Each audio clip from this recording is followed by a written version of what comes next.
المكتب التعاوني للدعوة والإرشاد وتوعية الجاليات بأبها. بسم الله الرحمن الرحيم الحمد لله والصلاة والسلام على رسول الله ওবাদ।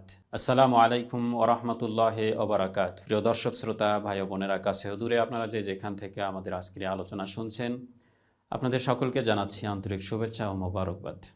প্রিয় দর্শক, আমরা মুসলিম।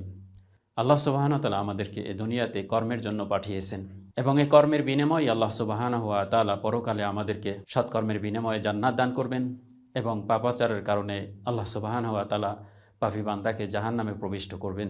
আল্লাহর এই দুনিয়াতে আল্লাহ সুবহানাহু ওয়া তাআলার নির্দেশ ফলো করতে গিয়ে আল্লাহ সুবহানাহু ওয়া তাআলার অগণিত গোলামেরা সৎকর্মের প্রতিযোগিতায় লিপ্ত রয়েছে। আল্লাহ সুবহানাহু ওয়া তাআলা সৎকর্মের জন্যই এ দুনিয়াতে আমাদেরকে পাঠিয়েছেন। তাই তো তিনি সূরা মুলকের ভিতরে বলতেছেন, আল্লাযী খালাকাল মাউতা ওয়াল হায়াতা লিয়াবলুয়াকুম আইয়ুকুম আহসানু আমালা। আল্লাহ সুবহানাহু ওয়া তাআলা খালাকাল মাউতা ওয়াল হায়াত, মৃত্যু এবং জীবনকে সৃষ্টি করেছেন দেখার জন্য যে তোমাদের ভিতরে সবচেয়ে সুন্দর কর্ম কে করতে পারে, সবচেয়ে ভালো কর্ম কে করতে পারে, সঠিক কর্ম কে করতে পারে। একই সাথে আল্লাহ সুবহানাহু ওয়া তাআলা সূরাত আল ইমরানের ভিতরে বলতেছেন, ওয়াসারিউ ইলা মাগফিরাতিম মির রাব্বিকুম ওয়া জান্নাতিন আরদুহা সামাওয়াতু ওয়াল আরদু উইদ্দাত লিল মুত্তাকিন। তোমরা আল্লাহর মাগফিরাত এবং জান্নাতের জন্য প্রতিযোগিতা করো, সৎকর্মের প্রতিযোগিতা করো। একই সাথে সূরাতুল হাদীদের ভিতরে আল্লাহ সুবহানাহু ওয়া তাআলা বলতেছেন, সাবিকু ইলা মাগফিরাতিম মির রাব্বিকুম ওয়া জান্নাতিন আরদুহা কাআরদিস সামাই ওয়াল আরদ। অর্থাৎ তোমরা আল্লাহ সুবহানাহু ওয়া তাআলার জান্নাত পাওয়ার জন্য সৎকর্মের প্রতিযোগিতা করো। একই সাথে রব্বুল আলামিন সূরা আস-সিজদার ভিতরে বলতেছেন, ফালা তা'লামু নাফসুম মা উখফিয়া লাহুম মিন কুররাতি আ'য়ুনিন জাযাআম বিমা কানু ইয়া'মালুন। আল্লাহ সুবহানাহু ওয়া তাআলা সৎকর্মশীলদের সৎকর্মের বিনিময়ে এমন এক জান্নাতকে প্রস্তুত করে রেখেছেন যেই জান্নাত সম্পর্কে কেউ জানে না, সঠিক জ্ঞান রাখে না। আল্লাহ সুবহানাহু ওয়া তাআলা এই আয়াতের শেষে বলতেছেন, জাযাআম বিমা কানু ইয়া'মালুন। আল্লাহ সুবহানাহু ওয়া তাআলা এই জান্নাতকে তাদের এই সৎকর্মের বিনিময় হিসাবেই প্রস্তুত করে রেখেছেন। এমনকি আমাদের এই দুনিয়াতে সৎকর্ম করতে করতে মানুষ কর্মক্লান্ত, শ্রান্ত হয়ে পড়তেছে। যেমনটি আল্লাহ সুবহানাহু ওয়া তাআলা বলতেছেন, আমিলাতুন নাসিবা, অর্থাৎ বান্দারা কর্ম করতে করতে তারা ক্লান্ত শ্রান্ত হয়ে পড়ছে। কিন্তু কর্ম করলেই কি আল্লাহ সুবহানাহু ওয়া তাআলা কবুল করে নেবেন? না, প্রত্যেকটি কর্ম কতগুলো শর্ত পূরণ সাপেক্ষ আল্লাহ সুবহানাহু ওয়া তাআলা কবুল করবেন। কোরআন এবং সুন্নাহ এবং ইসলামী শরিয়ার দৃষ্টিকোণ থেকে আমরা এই শর্তগুলো জানতে পারি। এই শর্তগুলোর ব্যাপারে আলেমদের ভিন্ন ভিন্ন মত থাকলেও ন্যূনতম দুটি শর্তের ব্যাপারে আলেমদের সর্বসম্মত মত পাওয়া যায়। আর সর্বসাকুল্যে এ শর্তের সংখ্যা হচ্ছে 4টি। আজকে আমরা জানব যে শর্ত পূর্ণ সাপেক্ষ আল্লাহ সুবহানাহু ওয়া তাআলা প্রত্যেক নেককারের নেক কর্মগুলো কবুল করবেন। নাম্বার 1, সর্বপ্রথম যে শর্ত পূর্ণ করলে পরে আল্লাহ সুবহানাহু ওয়া তাআলা গোলামের গোলামি কবুল করবেন তা হচ্ছে বান্দাকে মুসলিম হতে হবে, বান্দাকে মুমিন হতে হবে, বান্দাকে মুত্তাকি হতে হবে। একজন ব্যক্তি সে যত ভালো কর্মই করুক না কেন, যত সৎ কর্মই সে করুক না কেন, তার ভিতরে যদি ঈমান না থাকে, তার ভিতরে যদি ইসলাম না থাকে, তার ভিতরে যদি তাকওয়া না থাকে, তাহলে আল্লাহ সুবহানাহু ওয়া তাআলা ওই গোলামের গোলামি কবুল করবেন না। আল্লাহ সুবহানাহু ওয়া তাআলা সূরা মায়েদার ভিতরে বলতেছেন, কাবিল যখন হাবিলকে বলেছিল, ক্বালা লা আকতুলান্নাক, অবশ্যই আমি তোমাকে হত্যা করব, তখন কাবিলের এ কথার প্রতি উত্তরে হাবিল বলেছিল, ক্বালা ইন্নামা ইয়াতাকাব্বালুল্লাহু মিনাল মুত্তাকিন, তুমি যা ইচ্ছে তাই করতে পারো, কিন্তু একটি সত্য কথা জেনে রাখো যে আল্লাহ সুবহানাহু ওয়া তাআলা মুত্তাকি ছাড়া, তাকওয়া ছাড়া, ঈমান ছাড়া, ইসলাম ছাড়া কারো সৎকর্ম কবুল করেন না। একই সাথে আল্লাহ সুবহানাহু ওয়া তাআলা সূরা আন-নাহলের ভিতরে বলতেছেন, মান আমিলা সালিহাম মিন যাকারিন আও উনসা ওয়া হুয়া মুমিন ফালানুহয়িয়ান্নাহু হায়াতান তাইয়্যিবা। পুরুষ হোক আর নারী হোক, ছোট হোক বড় হোক, ধনী হোক দরিদ্র হোক, সাদা হোক আর কালো হোক, যে প্রকৃতির মানুষই হোক, ওয়া হুয়া মুমিন, ঈমানের সাথে সে যদি সৎকর্ম করে, ফালানুহয়িয়ান্নাহু হায়াতান তাইয়্যিবা, তাহলে আমি তাকে পবিত্র জীবন দান করব, উত্তম জীবন দান করব, নির্ভেজাল জীবন দান করব, প্রশান্তির জীবন দান করব। নাম্বার 2, সৎকর্ম কবুলের দ্বিতীয় শর্ত হচ্ছে আল ইখলাস, অর্থাৎ যে কোনো সৎকর্ম একনিষ্ঠভাবে একমাত্র রব্বুল আলামিনের সন্তুষ্টির জন্য, একমাত্র আল্লাহ সুবহানাহু ওয়া তাআলাকে খুশি করার জন্যই করতে হবে।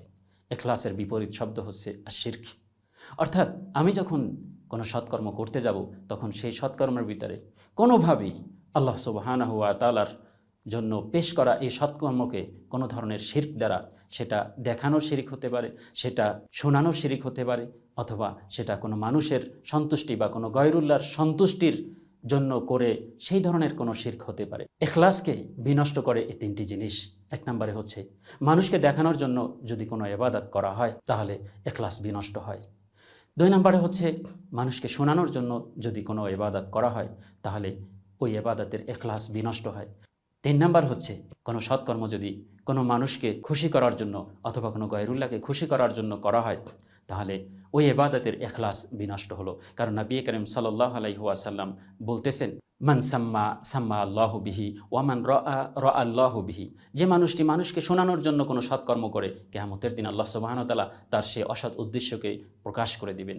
একই সাথে যে মানুষটি মানুষকে দেখানোর জন্য কোনো সৎকর্ম করে আল্লাহ সুবহানাহু ওয়া তাআলা কিয়ামতের দিন তার এই অসৎ উদ্দেশ্যকে প্রকাশ করে দিবেন। একই সাথে নবী করিম সাল্লাল্লাহু আলাইহি ওয়াসাল্লাম বলতেছেন, ইন্নামাল আমালু বিন্নিয়াহ, যে নিশ্চয়ই কর্মের ফল হচ্ছে নিয়াতের উপরে।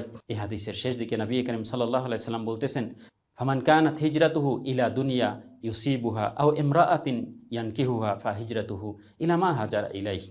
অর্থাৎ যেই ব্যক্তির হিজরত ছিল দুনিয়ার উদ্দেশ্যে, যেই ব্যক্তির হিজরত ছিল কোনো নারীকে বিয়ে করার উদ্দেশ্যে, তার হিজরত সে উদ্দেশ্যেই হয়েছে এবং সেজন্য সে ঠিক ওরকমই একটি বিনিময় পাবে। আর যাদের হিজরত ছিল আল্লাহ এবং তার রাসূলের নির্দেশ বাস্তবায়নের জন্য, সে ঠিক তার এই সৎ নিয়াত এবং সৎ উদ্দেশ্যের কারণে তার এই খালেস নিয়াতের জন্য আল্লাহর কাছে তার উত্তম বিনিময় পাবে। একই সাথে রব্বুল আলামিন সূরা বাইয়িনার ভিতরে বলতেছেন, ওয়ামা উমিরু ইল্লা লিয়াবুদুল্লাহা মুখলিসিনা লাহুদ্দিন। আল্লাহ সুবহানাহু ওয়া তাআলা তাদেরকে আদেশ করেছেন খালেসভাবে একমাত্র তারই গোলামি করার জন্য। একই সাথে রব্বুল আলামিন সূরা আজ-জুমারের ভিতরে বলতেছেন, ফাবুদিল্লাহ মুখলিসাল লাহুদ্দিন। ফাবুদিল্লাহ, আপনি ইবাদত করেন একমাত্র আল্লাহর, মুখলিস আল্লাহুদ্দিন, খালেসভাবে দিনকে তার জন্যই নির্ধারণ করে। আলা লিল্লাহিদ দীনুল খালেস, একমাত্র খালেস দিনই হচ্ছে আল্লাহর জন্য। নাম্বার 3, সৎকর্ম কবুলের তৃতীয় শর্ত হচ্ছে মুওয়াফাকাতু সুন্নতে নবিয়িনা সাল্লাল্লাহু আলাইহি ওয়াসাল্লাম আও ইত্তিবা সুন্নতে নবিয়িনা সাল্লাল্লাহু আলাইহি ওয়াসাল্লাম। অর্থাৎ যে কোনো সৎকর্ম নিঃসন্দেহে তা নবী করিম সাল্লাল্লাহু আলাইহি সাল্লামের দেখানো পথ পদ্ধতি, অর্থাৎ নবী করিম সাল্লাল্লাহু আলাইহি সাল্লাম কর্তৃক আনিত যে শরিয়াত, ঠিক সেই শরিয়াত মোতাবেক, সেই শরিয়াতের পদ্ধতি মোতাবেক, সেই শরিয়াত নির্ধারিত সময় মোতাবেক আমাদেরকে সম্পাদন করতে হবে। তাই তো আল্লাহ সুবহানাহু ওয়া তাআলা সূরাতুল হাশরের ভিতরে বলতেছেন, ওয়ামা আতাকুমুর রাসূলু ফাখুযুহু ওয়ামা নাহাকুম আনহু ফান্তাহু। নবী করিম সাল্লাল্লাহু আলাইহি ওয়াসাল্লাম তোমাদের কাছে যা নিয়ে এসেছেন তা তোমরা গ্রহণ করো, তিনি যা তোমাদেরকে বারণ করেছেন তার থেকে তোমরা বিরত থাকো। একই সাথে আয়েশা সিদ্দিকা রাদিয়াল্লাহু আনহা বলতেছেন, সহিহ মুসলিমের ভিতরে হাদিস এসেছে, মান আহদাসা ফি আমরিনা মা লাইসা মিনহু ফাহুয়া রাদ। যে ব্যক্তি এই ইসলামের ভিতরে নতুন কিছু সংযোজন করলো, নতুন কিছু বাড়ালো, নতুন কিছু আবিষ্কার করলো, ফাহুয়া রাদ, সেটা প্রত্যাখ্যাত। আল্লাহ সুবহানাহু ওয়া তাআলা কখনোই তা কবুল করবেন না।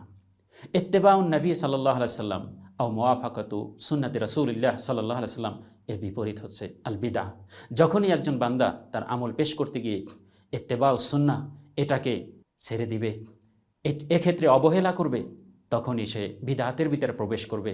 সে বিদআতের সংমিশ্রণ করলে তার ওই আমল প্রত্যাখ্যাত হবে।